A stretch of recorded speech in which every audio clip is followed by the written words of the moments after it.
Good afternoon, everyone. So as you have just heard from the previous speaker, Boeing violated pollution discharge limits for years, resulting in numerous fines, but the violations continued. In 2005, the regional board issued Boeing a cleanup and abatement order, but the violations continued. In 2007, the regional board issued a cease and desist order, but the violations continued.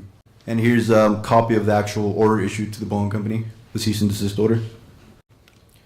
Because of the continued violations, in December 2008, the regional water board issued an order directing interim source removal action for outfalls 8 and 9. And here, once again, you have a copy of the actual order issued to the Boeing company. And here you have a map showing the outfalls in question.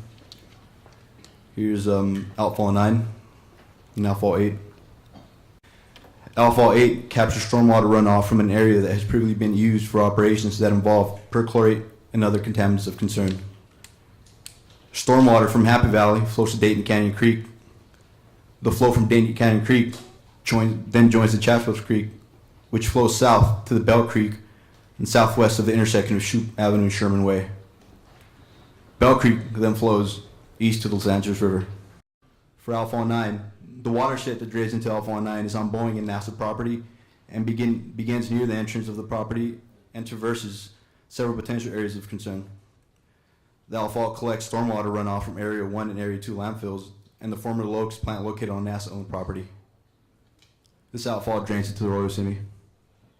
In the ISRA, Boeing was ordered to stop the exceedance of pollution limits from outfalls 8 and 9 by removing some of the contamination near the outfalls and by constructing engineered natural treatment systems. But rather than clean up the full site of contamination at the site, the source of the outside migration, Boeing said that by removing a bit of the contamination near the outfalls, that they could stop the pollution from leaving the site. The question we're examining today is whether the ISRA worked. Did it stop the contamination exceedances at outfalls 8 and 9? So to do this, we went through water monitoring reports from 2004 all the way to the first quarter of 2014, comparing the number of exceedances before and after the ISRA was implemented. Upon the board, you have a graph illustrating the average number of exceedances for outfall 8 before and after the ISRA was implemented. Before the ISRA, it was 2.2. After 1.3. The exceedances have not gone away. And here you have a graph, the same graph before outfall 9. Before the ISRA, there was an annual average of 5.6 exceedances per year. After the ISRA, 6.1. The exceedances have actually gone up. And here you have a graph of both of them combined. As you can see, there's been little to no change after the ISRA was implemented. The exceedances have not stopped after the ISRA was implemented. In fact, the exceedances have been recorded as recent as a couple months ago.